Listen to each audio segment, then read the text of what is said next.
অবশ্যই সাকিব খান। আমি সাকিব খানের ছবি দেখে ছোটবেলা থেকে বড় হয়েছি।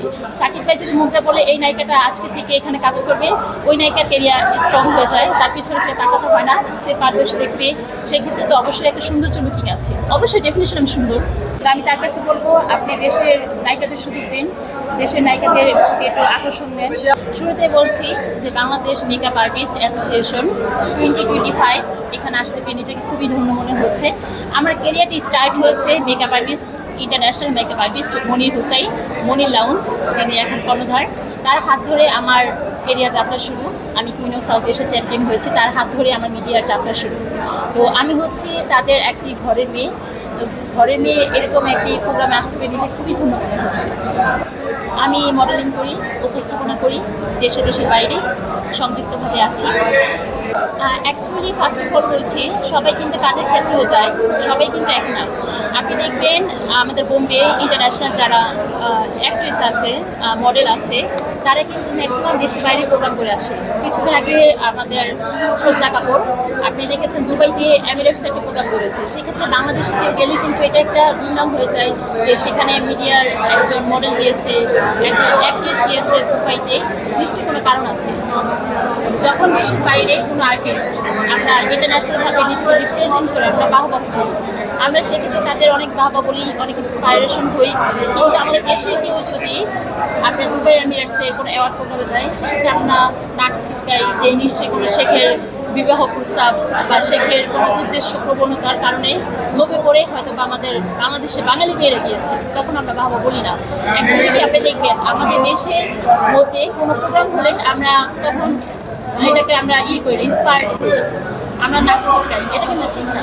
আর দেশের বাইরে যখন শ্রদ্ধা কাপুর, আপনার রানী মুখার্জি, তারপর হচ্ছে আমাদের ক্যাটরিনা, তারপরে হচ্ছে বিভিন্ন আর্টিস্ট যখন দেশের বাইরে দুবাই এমিরেটসে প্রোগ্রাম করে, তখন আমরা বাবা বলি ইন্সপায়ার করি।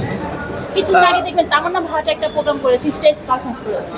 সেখানে আমরা কিন্তু তামান্না ভাটের যে মেদভুরি, সেটা নিয়ে কিন্তু বাহবা করেছি।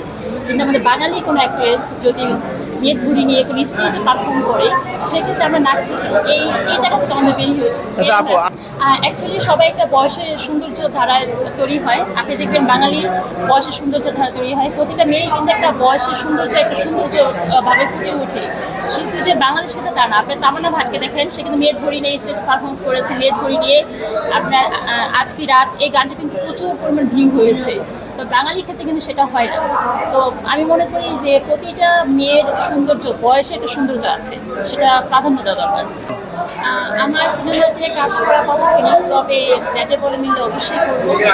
অবশ্যই অভিজ্ঞতা শিখছি, কারণ আমাদের এখানে অনেক গুণীজন আছে। আমি নাচের মেয়ে, নাচ শিখেছি ছোটোবেলা থেকে। তো আমি মনে করি একজন নায়িকা হতে হলে অবশ্যই তার অভিনয়ের প্রতি পারদর্শী হতে হয়, নাচের প্রতি পারদর্শী হতে হয়। অবশ্যই সাকিব খান। আমি সাকিব খানের ছবি দেখে ছোটবেলা থেকে বড় হয়েছি। আমরা যে হলমুখী হয়েছি, যেহেতু আমরা 2000 পরের জেনারেশন, আমরা কিন্তু সাকিব খানের সিনেমা দেখেই বড় হয়েছি। আমরা কিন্তু সালমান শাহ তাকে পাইনি, আমরা তার ব্যাপারে অতটা জেনেছি বাট দেখি নাই। আর হলে গেছিলাম না, অবশ্যই মেগাস্টার সাকিব খান, যেহেতু সাকিব খান আমাদের বাংলাদেশের একমাত্র ইন্ডাস্ট্রি। তার হাত ধরে কাজ করতে যদি কেউ কাজ করে, সে অবশ্যই বাংলাদেশে ভাইরাল হয়ে যায়। সাকিব খানের সাথে কাজ করার মতো যোগ্যতা সম্পন্ন নায়িকা আপনি হয়েছেন বা আপনার সেই যোগ্যতা আছে? অ্যাকচুয়ালি শুরুতে বলবো, সাকিব ভাই যেটা মুখ দিয়ে বলবে সে পর্যন্ত কেউ কখনো এটা প্রোগ্রাম সেট করে না। সাকিব ভাই যদি মুখ দিয়ে বলে এই নায়িকাটা আজকে থেকে এখানে কাজ করবে, ওই নায়িকার ক্যারিয়ার স্ট্রং হয়ে যায়, তার পিছনে ফিরে তাকাতে হয় না। প্রতি ধাপে দেখবেন প্রতিটা নায়িকা এখানে এসেছে, শুধু সাকিবের হাত ধরে আসার জন্য বসে আছে। তো আমি মনে করবো অবশ্যই আমার অভিনয় পারদর্শিতা দেখবে, আমার নাচের পারদর্শী দেখবে, সেক্ষেত্রে তো অবশ্যই একটা সৌন্দর্য লুকিং আছে। অবশ্যই ডেফিনেশন আমি সুন্দর জানি না, কারণ ক্যারিয়ারটা অনেক বড় একটা মাপে। সিনেমা ইন্ডাস্ট্রি মানে হচ্ছে বাংলাদেশে একটা কি বলবো আর নাম্বার 1, সেখানে একটা ইন্ডাস্ট্রি মানে হচ্ছে সাকিব খান। তো সেখানে এসে কতটুকু দিতে পারবো আজও জানি না, তবে আমি চেষ্টা করবো, আমার কাছ থেকে 100% ফিডব্যাক দেওয়ার চেষ্টা করবো। দেখেন, ভাগ্য বলে একটা কথা আছে, লাক বলে একটা কথা আছে, তারপর হচ্ছে কাজের ডেফিনিশন হার্ড ওয়ার্কিং। যদি আপনি হার্ড ওয়ার্কিং করেন, যদি আপনি লাক ফ্লেভার করে, অবশ্যই আপনি অনেক কিছু পারবেন। আজকে দেখেন আপনার ভারতের একটা মেয়ে ইদিকা পাল আমাদের প্রিয়তমা করে আসার পর কিন্তু পরপর অনেকগুলো সিনেমাতে কাজ করার সুযোগ পেয়েছে। তো ভাগ্য কখন কার কোথায় চলে যায়, ছোট পর্দা থেকে বড় পর্দায়, বড় পর্দা থেকে ছোট পর্দায়, কেউ বলতে পারবেন না, কারণ একজন তো ভাগ্য বলে কথা আছে। কাজ করবে কিনা জানি না, তবে যদি অবশ্যই ভাইয়ের সাথে সাকিব খান মেগা স্টার, উনি যদি চায় উনি অনেক কিছুই পারে, ওনার পক্ষে অনেক কিছু সম্ভব। কারণ সাকিব খান মানে হচ্ছে একজন মেগা স্টার, আমাদের একজন ফিল্ম ইন্ডাস্ট্রি বলতেই সাকিব খান। তো আমি চাইবো যে দেশের বাইরে আর্টিস্ট আপনার নায়িকাদের নিয়ে কাজ না করে, দেশে অনেক সুন্দর সুন্দর নায়িকা আছে, অনেক নতুন নায়িকা আছে, যেমন আমি আছি, এরকম অনেকে আছে, তাদের আপনি সুযোগ দেন। দেশের মেয়ে বলে কথা, আপনাকে দেশের প্রতি অনুগত থাকতে হবে, দেশের প্রতি দায়িত্ববোধ থাকতে হবে, সেখানে কিন্তু অবশ্যই কাজ করার সুযোগ দিতে হবে। হ্যাঁ, অবশ্যই বলবো মেগাস্টার সাকিব খান, আমাদের শ্রদ্ধ সাকিব খান, আমাদের ফিল্ম ইন্ডাস্ট্রি একাই যিনি দাঁড় করে গেছে বছর 2 যুগ ধরে।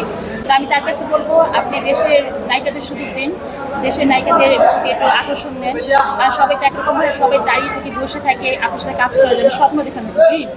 তো ড্রিম যদি হয় সাকিব খানের সাথে কাজ করা, তো সাকিব খানের দায়িত্ব থেকে সেখানে কিন্তু অবশ্যই বাংলাদেশের নায়িকাদের নিয়ে কাজ করবেন। কারণ দেশের বাইরে থেকে নায়িকা না এনে আপনার বাংলাদেশে অনেক সুন্দর সুন্দর নায়িকা আছে, নতুনদের সুযোগ করে কাজ করার জন্য।